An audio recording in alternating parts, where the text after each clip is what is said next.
Go vote for me, your kids, your grandkids, your nieces, your nephews, the students in your schools, because we need education reform. We need a legalization of cannabis.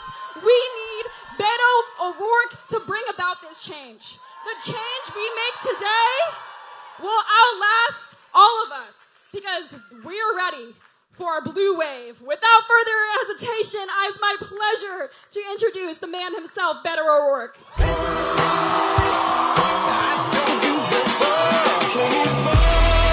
All right, Frisco, good to see you all. Thank you, Ariana. Thank you, thank you, thank you. Thank you all. All right. This is great. Thank you all. Ladies and gentlemen, I want to thank Ariana for getting us kicked off, for every one of these amazing candidates who is giving us so much hope, making us so proud about this state right now. These great statewide candidates, these great local candidates, these great precinct chairs, these block walkers and volunteers, these Democrats, these independents, these Republicans as well, who have all found a home under this tent, right?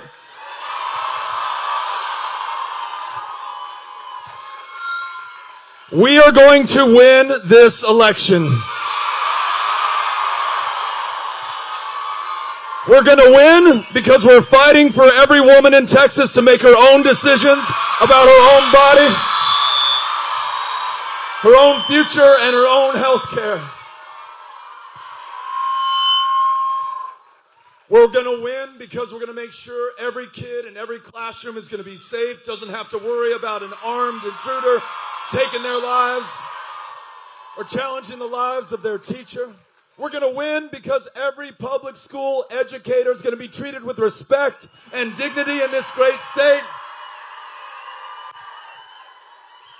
We're going to win because we're going to expand Medicaid so you can see a doctor, fill a prescription, go to a mental health care provider in a state today that ranks dead last in those areas. We are going to win because we support every service member, every veteran who's put their lives on the line. We're going to make sure that those who are experiencing homelessness have a roof over their head. Those who need treatment and care are connected to it.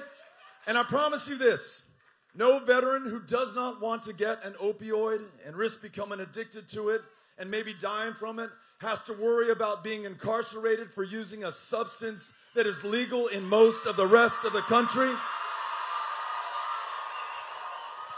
We are going to legalize cannabis in the state of Texas.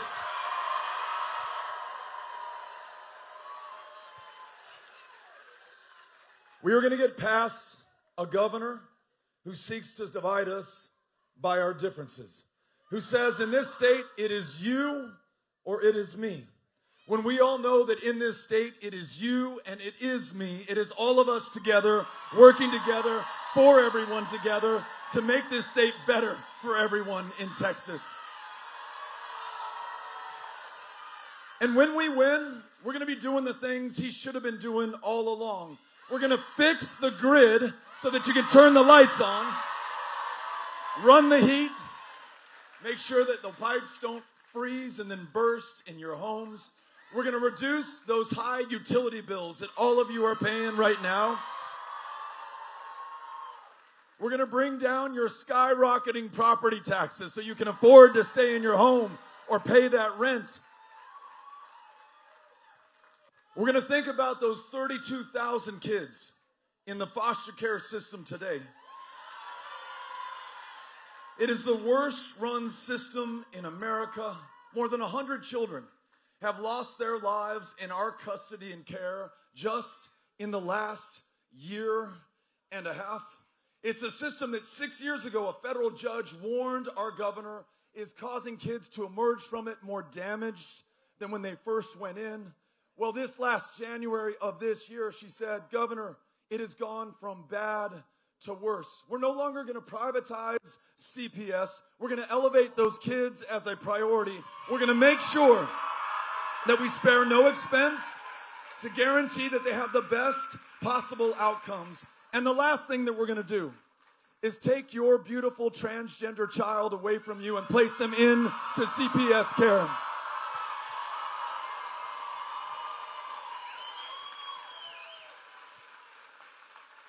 If you are gay, you're in the right state. If you're bisexual, you're in the right state. If you're a lesbian, you're in the right state. If you're part of any community in Texas, you're in the right state. Your government, when we win this election, will no longer attack you based on your differences from anybody else. We are so damn proud that you're in the state of Texas, and we're going to start acting that way going forward.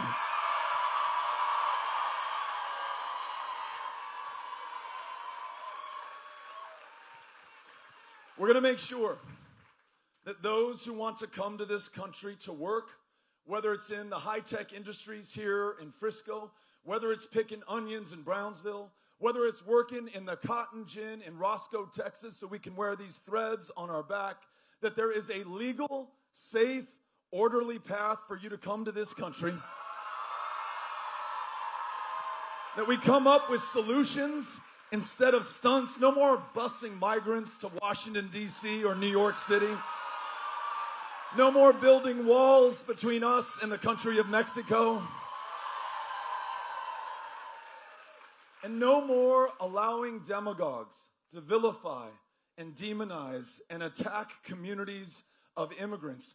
That shooting that occurred 3 years ago in El Paso, where 23 of my neighbors were killed by a guy who's repeating the words of Donald Trump and Greg Abbott, talking about invasions, referring to what the president had said was an infestation of animals. Our own governor, right here in the state of Texas, saying, Texans, we must defend ourselves. We must take matters into our own hands. This guy was listening, picked up an AK-47, drove 650 miles from North Texas to my hometown, and as he posted in a manifesto before he walked into that Walmart, he said, I came to repel the invasion of Hispanics who are coming to this country. As Texans, we are going to take the lead in rewriting our immigration laws to reflect our values and our needs. Tenemos tanto orgullo en cada persona, en cada comunidad, que quieren contribuir al éxito y la seguridad de cada comunidad en el estado de Texas. Vamos a enfocar en las soluciones, no en un circo político que tenemos aquí con Greg Abbott. Ladies and gentlemen, I want to make sure that we are living up to our potential, that we are fulfilling our promise, that we're doing everything in the world to make sure that you know that you're in the right state, at the right time, with the right people. That's what this campaign is all about. And we want you to be part of it. Chrissy Clayburgh, over here, Jay Clayburgh's wife, who's celebrating her 35th birthday right now.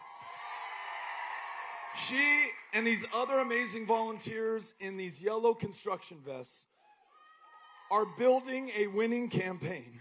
And they want to sign you up for a block walking shift to knock on the doors of the voters who are going to win this. Now listen, in 2020, 7 million of our fellow Texans who were eligible to vote did not cast a ballot. It's not because they're lazy. It's not for any lack of love in this democracy. But when the people in power, including the man in the highest position of public trust, Greg Abbott, makes this the toughest state in the nation in which to cast a ballot or in which to register to vote, we can't blame them. The number one reason they've given us for not voting in these previous elections is that no one knocked on their door and literally asked them to do that. You could be that person that they're waiting for right now. Maybe they see the television ads, maybe they don't. Maybe they hear that radio spot, maybe they don't have a radio. Maybe they follow us on social media, or maybe they don't. They will never forget the fact that another human being connected with them, eyeball to eyeball, person to person, in this incredibly divided moment at a time where we're consumed by these digital devices. We are going to break through, not through the candidate and not through his political party, but through the people of Texas. You with me on this? And when we do that, we're going to get our democracy back. We're going to make sure that we work for same day and automatic voter registration. That we end the gerrymandering where politicians pick their voters instead of the other way around. You all decide the districts. What if we replaced Confederate Heroes Day as a state holiday with Election Day as a state holiday, so you get the day off work. I want to make sure there's no impediment for any Texan, regardless of party, no me importa, Republican, Democrat alike. I just want to make sure that you can cast that ballot in this beloved democracy. Think about this. I know the challenges that we're up against right now. I know these are very dark days for the women among us. The fact that your bodily autonomy is under attack unlike any time in the last half century. The fact that we lead the developed world in the rate of maternal mortality 3 times as consequential and deadly for black women as it is for white women in the state of Texas. I just want you to know, not only do we have your back, not only are we going to win this election, but we'll overcome it. And not only is it possible, but we've done it before under much longer odds. Jane Roe of Roe versus Wade and her 2 attorneys, Linda Coffey, who lives right over there in Dallas, Texas, Sarah Weddington from that liberal bastion of Abilene, Texas, successfully argued the case for the right to privacy to make very personal and very painful decisions before an all-male United States Supreme Court, and in 1973 won that decision. In other words, no one came in from outside of Texas to save the women of Texas. It was the women of Texas who did it in 1973.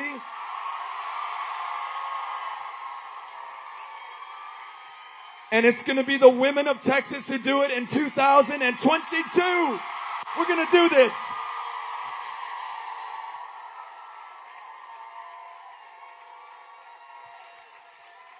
How many generations are as fortunate as ours to have the chance to fight for everything that we care about when it is literally on the line? Whether it's the right to marriage, the right to vote, the right to make your own decisions about your own body, the right to go to school without fear of being gunned down, the right to teach without having to work 2 or 3 jobs in order to make ends meet, the right to connect with those kids without worrying about a high-pressure, high-stakes test. That's why we're going to cancel the STAR if we have anything to do with that. This is our chance.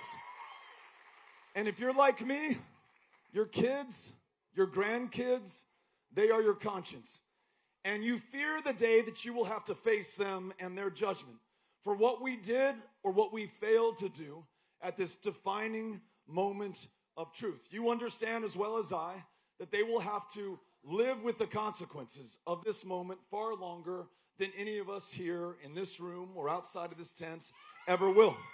Let us make sure that we are not found wanting and that we find every ounce of effort within ourselves. Ladies and gentlemen, there's like 2.5 months before the outcome of this election is decided. Think right now what you are willing to do. How many doors you'd be willing to knock on, how many phone calls you'd be willing to make, how often you'd be willing to donate to any of these great candidates that you've seen up here on this stage today. On the morning of November 9th, the day after that election, we want to awake with not a single regret in our minds. Instead, the worst hangover we have ever had because of the party that we will celebrate on the night of November 8th when we win this election together. Are you with me?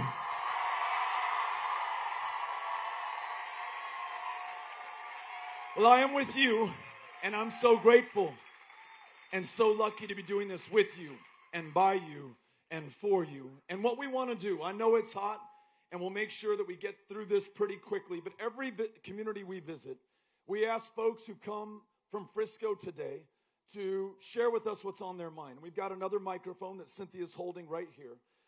If you raise your hand, we'll get this microphone over to you. Try to bring as many voices into the conversation as we can. My best hope of effectively serving this community is by showing up first and listening to and learning from the people that I want to deliver for. So, last thing. I don't know, you tell me, if Greg Abbott shows up and takes questions from you all here in Frisco, Texas. might have something to do about the wrong track that he's laid us on so far in this state. So I want to make sure that we listen to one another, but I also want you to hold on to this, and that is some hope. Against everyone's expectations, we won 47% of the vote in Collin County in 2018. 46% of the votes in Denton County in 2018. Texas-wide, we produced the largest voter turnout since 1970 in this state. And while we might not have gotten over the 2.6 points that we failed behind Ted Cruz, I'll tell you this. We helped to elect 12 new Democrats to the state legislature. 2 new members of Congress who flipped control of the House of Representatives from Republicans to Democrats in D.C. 17 black women elected to judicial positions in Harris County alone. Together, we transformed this state and what is possible. We are building upon that success right now, and that's why I want you to know more than hope, and you've got to act on this, that we're going to win this on the night of November 8th. Here we go. All right, Ms. Cano. Right here, Beto. Here we go. Hi, Beto. Hello, Democrats of Collin County. My name is Sky L. Daniels with 2 Y's. I represent urban, but I live out here in Collin County. I have over 200,000 followers, and I'm here to represent. I got a question nobody has talked about. What are you going to do to protect people like myself who are being murdered and killed every day by people like bullies with badges, Chief Skinner of Collin County Sheriff's Department? What are you going to do about people who are being murdered by the police? Thanks for being here, Scott. I'm going to answer your question by beginning with this. We ask law enforcement, whether they're sheriff's deputies or police officers, to take on one of the most important and very often dangerous jobs that we can imagine. I want to make sure that they have the funding, the resources, and the training to get that job done. I want to make sure that we listen to them when they can offer us guidance. They begged Greg Abbott, for example, not to sign permitless carry into law because it allows any violent criminal to carry a loaded gun in public. Now more cops have been gunned down in this state than in any other. So when they give us advice based on their experience, let's listen. But to Sky's question, when they abuse that position of public trust and the power that they have over us, life and death power, and when that is disproportionately used against communities of color and specifically black Texans in communities like this one and across the state, when we live in a country that imprisons more people than any other on planet Earth, and this state puts more of its own behind bars than any other state, and when they are disproportionately black and brown, including serving time for nonviolent drug offenses, including possession of marijuana, then we really have a problem, failing to live up to our foundational promise that not only are we created equal, but we will be treated equally under the law. So we hold those who are in charge of enforcing the law to the very highest standard. And if you fail in that standard, there will be consequences. Because if we don't, then we break down trust between the communities those officers serve, our ability to ensure that we have public safety, and the fact that we are unable to live up to the ideals of this country. I'm going to make sure that I work with you, with members of law enforcement, with everyone in the community to get this done. Thank you, Sky. You're right. Thank you. To your right. To your right. Here we go. Hi, I'm Cora, and I am a Texas teacher. Yeah. I currently work at a charter school that is local to the DFW area. We only serve low-income kids. They're all on free and reduced lunch. Now, I know sometimes people hear the word charter school and they think, oh no, a voucher is taken away from the ISDs, but it's actually like a really great school and a really great district. So my question is, how are you going to protect the good charter schools and to make sure that they don't have such a bad stigma and things like that? Public education in this state is under attack unlike any time in my lifetime. I'll be 50 in September. I'm 15 years ahead of Christy Clayburgh right now. We got a couple 50-year-olds in the audience who... The teacher on average in this state is underpaid by about $7,500 a year. That means on average she's working a second or a third job in order to make ends meet. I'm going to throw in some he's in a second. When that teacher retires, he hasn't seen a cost of living adjustment since the year 2004. It's been 18 years with no increase in income, while every cost that you have in your life, from your property taxes to your utility bill to fill in a prescription, if you can afford to fill a prescription, has gone up. And to add insult to injury, our current governor, you mentioned this word, is threatening to turn your public tax dollars into vouchers and send them to a private school. Now, in some communities, there may be a private school you could use that voucher on if you could even afford it, because it'll pay a fraction of that private school tuition. But in these rural communities that I've been visiting over the last 3.5 weeks over the state of Texas, so many of them, there's only one school, and it's a traditional public school. And that public school right now, already drained of resources, faces an existential threat from this governor who is now taken to calling teachers thugs. Told you what version of history you're allowed to teach. Wants you to turn in the parents of transgender students. This is crazy.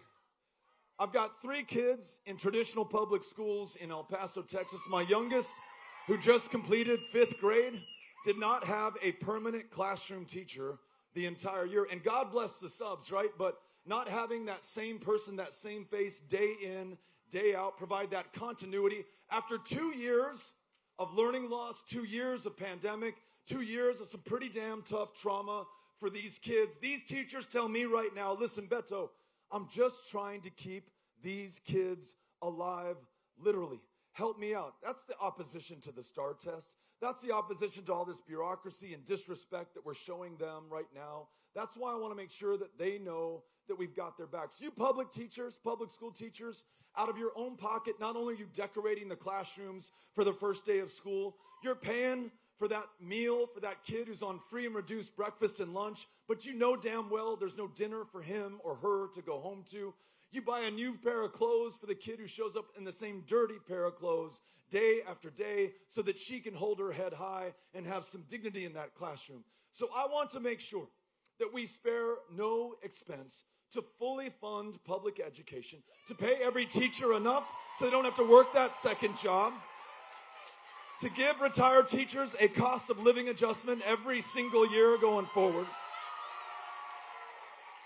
and to make sure that we guard against these vouchers, that we stop any effort for for-profit charters, and as long as a charter is playing by the same rules of public education with public accountability for using our public tax dollars, there can be a role for them in this state, and we want them to be successful as well. But ladies and gentlemen, if we fail our kids right now by failing to invest in these schools, we will never, ever be able to get it back. It's another reason that we must win this election in November. Thank you for asking the question.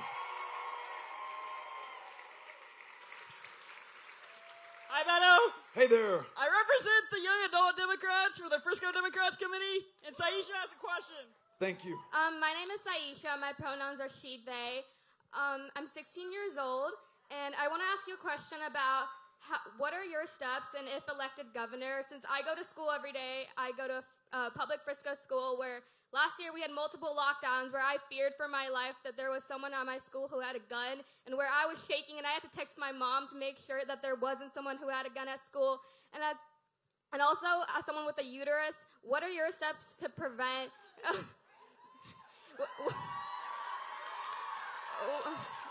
what steps will you take to make sure that our rights are still there if elected governor? And for the ones like me who can't vote this year, but I will be voting in 2024.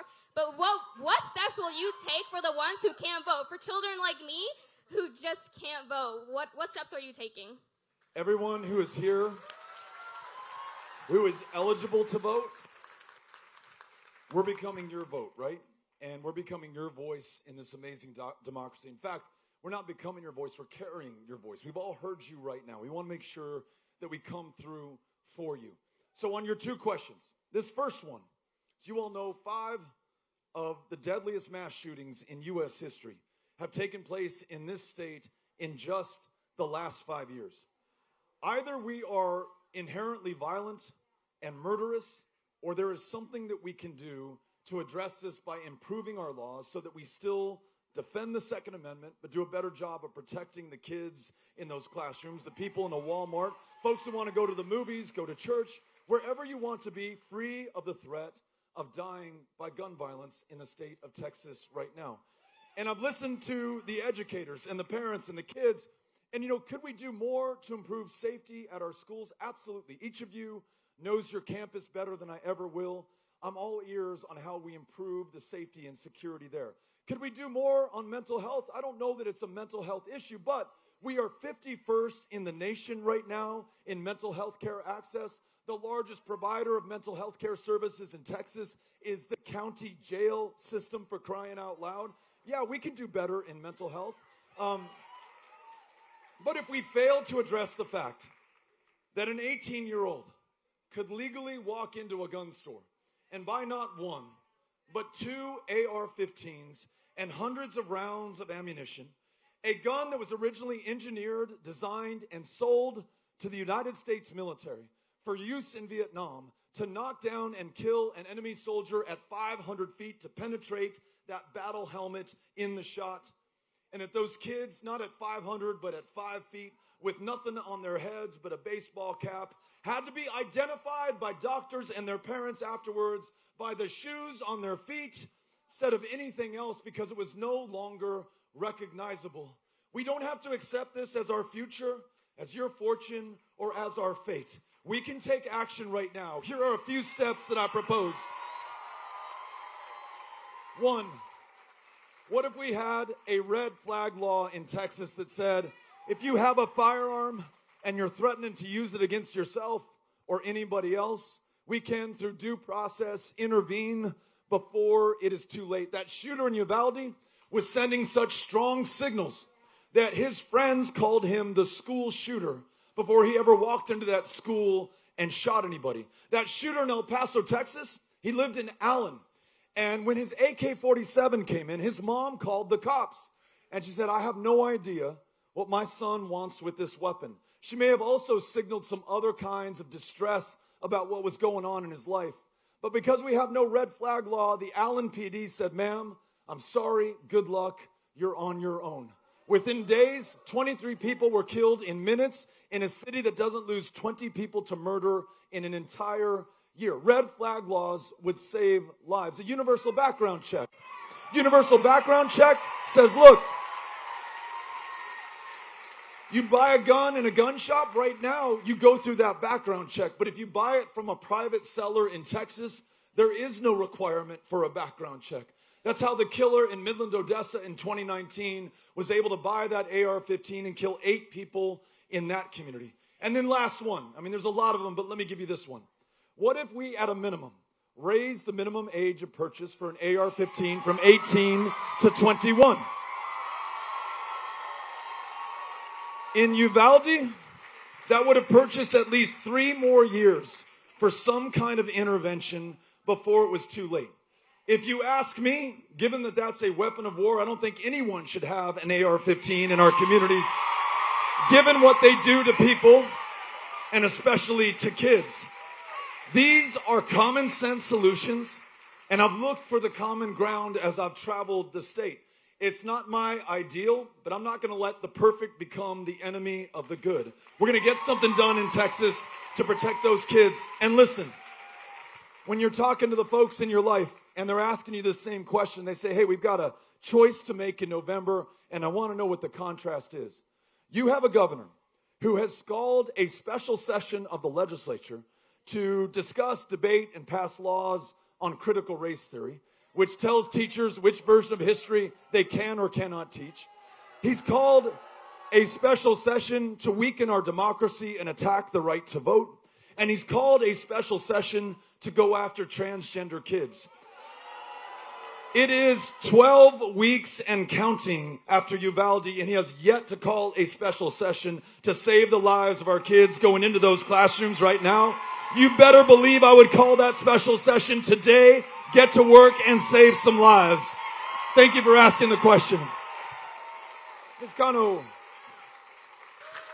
Up by the risers, up behind you by the risers. This is going to be our last question.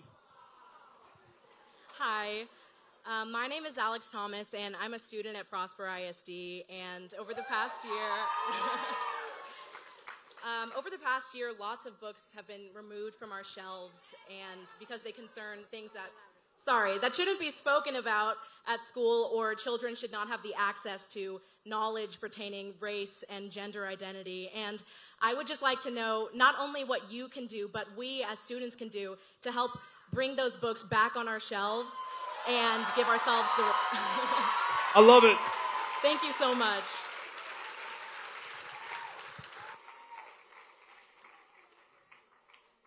I mentioned this attack that we're living through right now on our democracy. In 1923, this is almost 100 years ago to the day, the Texas state legislature passed what was known then as the white primary.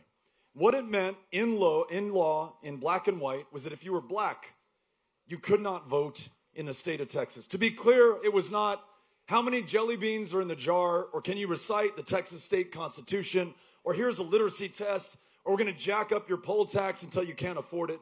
No, they literally said out loud that if you're black, you cannot vote in the state of Texas. Well, in El Paso, my hometown, there was an African-American physician named Lawrence Nixon, born in Marshall, lived in Cameron for a while, moved to El Paso, starts the first chapter of the NAACP in the state of Texas in 1914 in El Paso. Doesn't miss an election. This guy was as civically engaged and involved as a man could be. Well, they passed this law, and so in 1924, next regular election, he goes to fire station number 5, his polling place, brings his poll tax receipt. He still paid it, even though they'd passed the white primary law, and presents it to the election judges, who know him by sight, and they say, Dr. Nixon, you heard about this law that just got passed. You know that we cannot let you vote. And Nixon says, I know you can't, but I've got to try. So he takes his case to the local federal bench, loses the decision, appeals it all the way up to the United States Supreme Court, wins not one, but 2 signal victories over the next 20 years. And by 1944, because of this guy's courage and strength and persistence and faith in himself and our democracy and all of us, he integrates the elections in Texas and sets the ground for the Voting Rights Act of 1965. That is our history. And the fact that a teacher might be afraid to teach that history by running afoul of CRT, or a librarian might not want to hold that book on the shelves for the same reason, or because he or she thinks, because they mentioned someone who's queer in this book, or part of the LGBTQ community, or who has same-sex parents, I'm going to be taken, before the board and summarily fired. I saw photos of hand trucks coming into libraries in North Texas schools, carting off books right now in the year 2022 in what is supposed to be the world's greatest democracy. This one is on you and me and those secret superheroes that I bet you never knew they were, these amazing librarians who are working under these extraordinary conditions right now. We've got to win this election. Make sure that you can find the book that you're looking for, that you don't feel cast out based on your differences from the majority, and that everyone has a chance to thrive in Texas. Thank you for being here. We are so grateful to you. Thank you, Frisco, for having us out. You knocked it out of the park. Le agradezco. Gracias.